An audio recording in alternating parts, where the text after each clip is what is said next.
શ્રી સ્વામિનારાયણ ભગવાનની જય. હવે આપણે એ બધું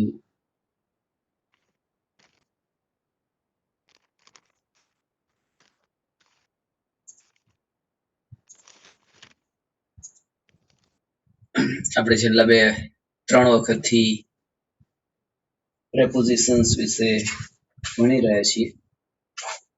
તો આપણે અત્યાર સુધીમાં ઓન ભણ્યા, ત્યાર પછી ઓન ટુ ભણ્યા અને અપોન ભણ્યા. તો આપણે ઝડપથી એના ઉદાહરણો જોઈ લઈએ, નું રિવિઝન પણ થઈ જાય અને બે એક સાથે આપણે આવું વાક્ય હોય, the cat climbed on to the roof.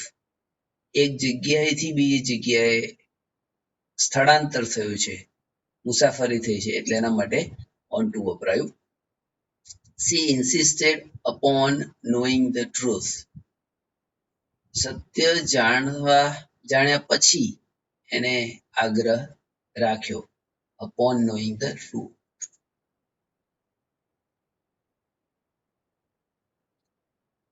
She emptied the suitcase full of clothes onto the floor.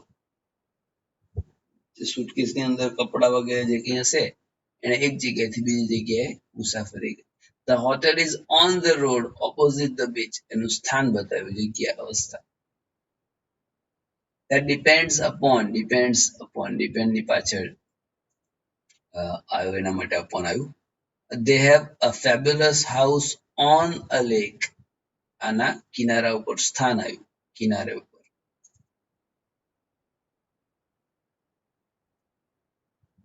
The path, એટલે રસ્તો, મુસાફરી કરાવે છે આપણને ક્યાં? On to the main road. આ નાનો રસ્તો છે, મેઇન રોડ પર છે. Upon hearing the good news, we all congratulated Murphy.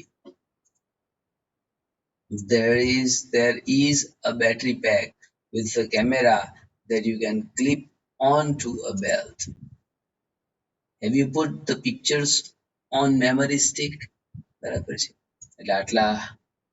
You can save the data onto your hard disk. એટલે આટલા ઉદાહરણ આપણે જોયા. આજે આપણે એક નવું પ્રેપોઝિશન ભણવાના છીએ, એ ટુ છે. આમ તો આપણે બધા જાણીએ છીએ કે ટુ નો ઉપયોગ શું થતો હોય છે. ટુ એટલે તરફ, ની દિશા તરફ એવું સૂચવતો જે શબ્દ હોય એના માટે આપણે ટુ વાપરતા હોઈએ છીએ. કોઈ પણ વ્યક્તિ કે વસ્તુ તેની દિશા બતાવવા માટે મોટે ભાગે તરફ. આપણે એમ કહીએ કે તરફથી, તો એના માટે ફ્રોમ વાપરવું પડશે, બરાબર. આપણે એમ કહીએ કે ભાઈ આ ટ્રેન હૈદરાબાદ તરફથી આવી રહી છે, આ ટ્રેન તેજગઢ તરફથી આવી રહી છે, તો એ વખતે ફ્રોમ વપરાશે. પણ આ ટ્રેન તેજગઢ તરફ જાય છે, બરાબર. આ ટ્રેન તેજગઢ તરફ જાય છે, તો શું આવશે? ટુ આવશે. અથવા હું તેજગઢ તરફ જઈ રહ્યો છું, તો ટુ આવશે, બરાબર છે. એટલે આવી રીતે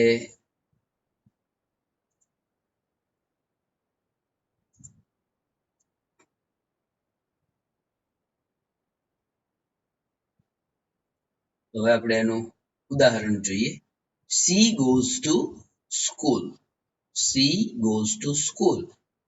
તેણી શાળાએ જાય છે, એટલે આપણે શું કહીશું? તેણી શાળા તરફ જાય છે. એક જગ્યાએથી, અહીંથી, એના ઘેરથી, ગમે ત્યાંથી એ શાળા તરફ જઈ રહી છે, બરાબર. શાળા તરફથી આવી રહી છે નહીં, પણ શાળા તરફ જઈ રહી છે, બરાબર છે. He was giving pencils to him. હવે અહીંયા જોયું કે સી એટલે તેણીની, એ વ્યક્તિ છે. એ વ્યક્તિ છે એ સ્કૂલ તરફ જઈ રહી છે, વસ્તુની દિશાની અંદર એ જઈ રહી છે. અહીંયા શું છે કે he was giving pencils to him, બરાબર છે.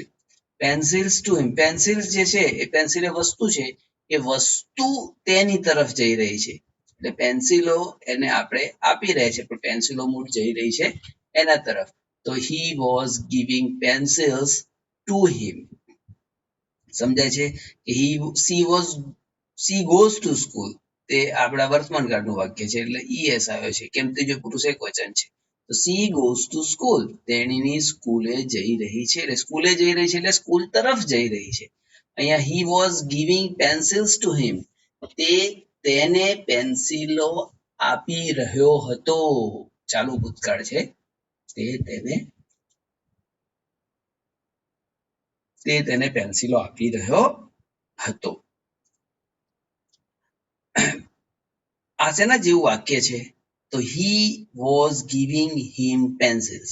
આપણે અંગ્રેજીમાં આવું બોલતા હોઈએ છીએ, પણ આ તો પ્રેપોઝિશનનો ઉપયોગ અહીંયા બતાવે છે, એટલે બાકી મોટે ભાગે આપણે વાક્ય આવી રીતે બોલતા હોઈએ છીએ કે તે તેને પેન્સિલ આપી રહ્યો હતો. તો he was giving him pencils.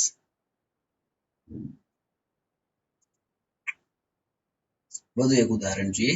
we are going to Delhi. આ સી વાળું જોયું, he વાળું જોયું, હવે વી વાળું વાક્ય જોઈએ. તો કે we are going to Delhi. આપણે દિલ્હી જઈ રહ્યા છીએ, એટલે કે આપણે દિલ્હી તરફ જઈ રહ્યા છીએ. બરાબર છે. હવે આપણને એમ થાય કે we are going towards Delhi એમ કહીએ તો પણ ચાલે. તો એવું આપણને લાગે તો કશું ખોટું નથી, સાચું છે, એમાં કઈ પ્રશ્ન નથી. ટુવર્ડ્સ એટલે પણ ની તરફ થાય. હવે ટુ અને ટુવર્ડ્સ માં ભેદ શું છે? ટુ અને ટુવર્ડ્સ માં શું ભેદ છે? કંઈક તો ભેદ હોવો જોઈએ. તો ભેદ એટલો છે કે ટુ હોય અને ટુવર્ડ્સ હોય, આ બંને વાક્યો વ્યાકરણની દ્રષ્ટિએ બંને વાક્યો સાચા છે, એક પણ વાક્ય ખોટું નથી. પણ ટુ ક્યારે વપરાય? તો ચોક્કસ માહિતી હોય કે આપણે નક્કી જ હોય, અહીંથી પ્લેનમાં બેસી જ ગયા હોય, દિલ્હી સુધીનું જ પ્લેન હોય અને દિલ્હી જવાના હોઈએ આપણે, તો શું કહેવાય? we are going to Delhi. પણ આપણે ટુવર્ડ્સ હોય તો 100% ખાતરી આપી શકાય નહીં કે આપણે બસ લઈને ગયા હોય અથવા આપણે પોતાની વ્હીકલ લઈને ગયા હોય અને દિલ્હી બાજુ નીકળ્યા હોય આપણે જવા માટે, પછી દિલ્હી પહોંચીએ પણ ખરા, દિલ્હી કરતા પહેલા બીજે ક્યાંય પણ જતા રહીએ, દિલ્હીથી આગળ પણ જઈએ, કોઈ જગ્યા નક્કી ના હોય ફિક્સ કે દિલ્હી જ જઈશું. પહેલા વાક્યની અંદર કેવું છે કે દિલ્હી જ જવાનું ફરજિયાત, એટલે we are going to Delhi નક્કી જ છે, ચોક્કસ છે. અને નીચે જો ચોક્કસ ના હોય દિલ્હી જવાનું, દિલ્હી તરફ નીકળ્યા છીએ ખરા, આપણે કેમ કે અહીંથી ક્યાં ગયો પેલો, તો કે મંદિર, he is going અથવા he is going towards મંદિર, આપણે એમ કહીએ કે મંદિર તરફ જઈ રહ્યો છે. પછી રસોડામાં આંટો મારી આવે અને પેલી બાજુ જઈએ તો એ આવે પાછું શું કહે કે મંદિર તરફ ગયો હતો. તો મંદિર તરફ ગયો હતો પણ રસોડામાં પણ ગયો હતો અને સંત આશ્રમમાં પણ ગયો હતો અને બુક સ્ટોલમાં પણ ગયો હતો, તો ટુવર્ડ્સ આવશે. પણ એ મંદિરે જ ગયો હોય અને મંદિરે જ ત્યાંથી તમે સ્કૂલે જવા નીકળો તો ટુ જ આવે. આપણને બધાને ખબર છે કે વિદ્યાર્થીઓ અહીંથી સીધા સ્કૂલે જ જાય, બસમાં બેઠા હોય એટલે સ્કૂલે જ જાય. સ્કૂલમાં ગયા પછી બીજે બધે આંટા મારવા જાય એ વસ્તુ જુદી છે, પણ અહીંયાથી જાય તો સીધા બધા સ્કૂલે જાય. તો we are going to Delhi અથવા we are going to school. પણ we are going towards school કહીએ તો પછી એ તમે રસ્તામાં ઉતરીને બીજે જતા હોય તો સ્કૂલ થી પણ આગળ ક્યાંક જતા હોય તો ટુવર્ડ્સ વપરાય. ટુ અને ટુવર્ડ્સ માં ફેર કેટલો છે? આટલો જ છે કે જો ચોક્કસ જગ્યા હોય તો ટુ વાપરવાનું અને આપણને ખાતરી ના હોય 100% તો ટુવર્ડ્સ વાપરી શકાય. આગળ બીજો એક ટુ નો હેતુ છે. આપણે પહેલા બે હેતુ આપણે અહીંયા જોયા. એક તો વ્યક્તિ કે વસ્તુની દિશા બતાવવા માટે વપરાય છે, બરાબર છે, એનો. બીજો આપણે ટુવર્ડ્સ નો ઉપયોગ જોયો, જ્યારે 100% ખાતરી ના હોય ત્યારે ટુવર્ડ્સ વપરાય છે. હવે બીજો એક આગળ વિશેષ ટુ નો ઉપયોગ જોઈએ. ટુ બીજો કઈ રીતે વપરાય છે? તો અહીંયા ઇન્ફિનિટિવ તરીકે. આપણે કોઈ પણ હેતુ બતાવવાનો હોય ત્યારે આપણે એ વાપરતા હોઈએ છીએ. ધારો કે અહીંયા મૂળ ઇન્ફિનેટિવ આપણે ભણવાના આવશે બધા, એ શું છે? તો કે કોઈ પણ ક્રિયાપદ હોય, ક્રિયાપદની આગળ ટુ લાગે, બરાબર છે, એટલે કે ક્રિયાપદનો નાઉન તરીકે ઉપયોગ થયો. અહીંયા છે ક્રિયાપદ પણ એનો ઉપયોગ નાઉન તરીકે થયો, એ હેતુ બતાવતું હોય છે. તરીકે એટલે સોરી આ હેતુ બતાવે છે. એટલે she wants to meet Paresh, એનો હેતુ શું છે? she wants, શું એને જોઈએ છે? એને જોઈએ છે એનો હેતુ શું છે? કે એને મળવું છે, પરેશને મળવું છે, પરેશને મળવું એ એનો હેતુ છે. એટલે she wants to meet. આ ઇન્ફિનિટિવ તરીકે વપરાયું હોય જ્યારે ટુ, ત્યારે ખબર કેવી રીતે પડે? તો ટુ પછી તરત શું આવશે? ક્રિયાપદ આવે. અહીંયા આગળ આપણે જોયું તો અહીંયા જો ટુ પછી શું છે? ક્રિયાપદ નથી, સ્કૂલ છે. અહીંયા ટુ પછી હિમ છે, ટુ પછી દિલ્હી છે, ટુવર્ડ્સ પછી દિલ્હી છે. તો આ બધામાં એની પાછળ નાઉન છે, એની પાછળ કંઈક એવું ક્રિયાપદ સિવાયનો કોઈ શબ્દ છે, ઓબ્જેક્ટ જેને ગણાય કે બીજું કઈ કોઈ નાઉન ગણાય. અહીંયા આપણને શું જોવા મળે છે? ટુ પછી ક્રિયાપદ જોવા મળે છે. બીજું એક વાક્ય જોઈએ. આઈ try to teach you English. હું તમને અંગ્રેજી શીખવાડવાનો પ્રયત્ન કરી રહ્યો છું અથવા પ્રયત્ન કરું છું. I try to teach you English. To teach, to meet, to run, to play. We go there to play. આપણે ત્યાં જઈએ છીએ. We go there. આપણે ત્યાં જઈએ છીએ. તો આપણો હેતુ શું છે ત્યાં જવાનો? To play, રમવા માટે. I teach you English. હું તમને I try to teach you. મારો શું પ્રયત્ન મારા પ્રયત્નનો હેતુ શું છે? મારા પ્રયત્નનો હેતુ શું છે? કે તમને અંગ્રેજી શીખવાડવું. To teach you English.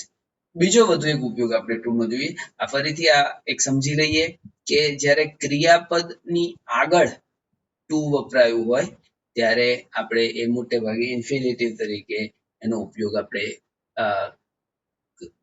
ગણી કાઢીએ. એનો મૂળ તો આ ક્રિયાપદ છે અને ક્રિયાપદનો નાઉન તરીકે ઉપયોગ થઈ રહ્યો છે કોઈ પણ હેતુ બતાવવા માટે. તમારી કોઈ પણ ક્રિયાનો હેતુ, મારો શીખવાડવાનો હેતુ શું છે, મારો તેણીનો જાણવાનો હેતુ શું છે, આપણો જવાનો હેતુ શું છે, એ બધા હેતુ બતાવવા માટે એનો ઉપયોગ થતો હોય છે.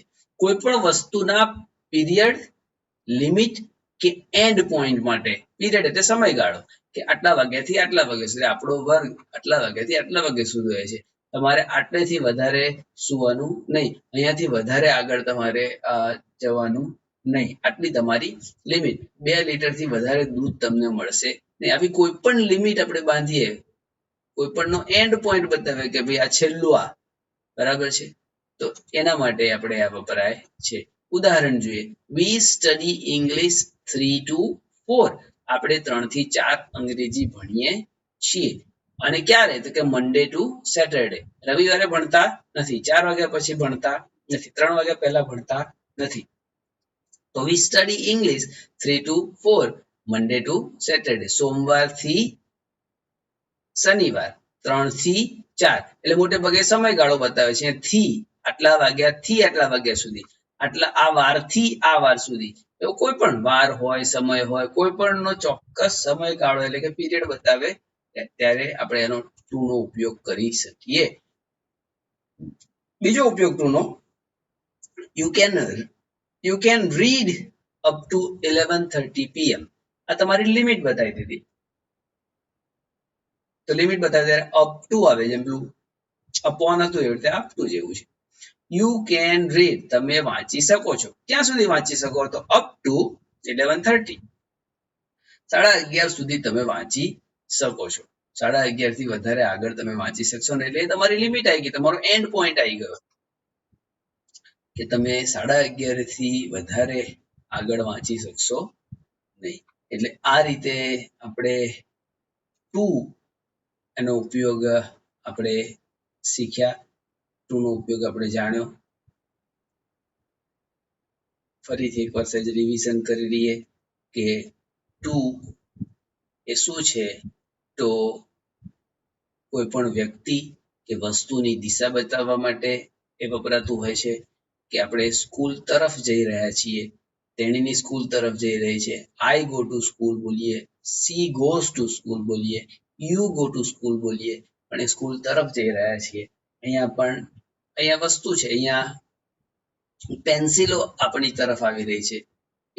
આ હી આપે છે કે સી આપે કે ઈટ આપે કે જે હોય, તો કે ધે આર ગિવિંગ અસ, એ લોકો આપી રહ્યા છે.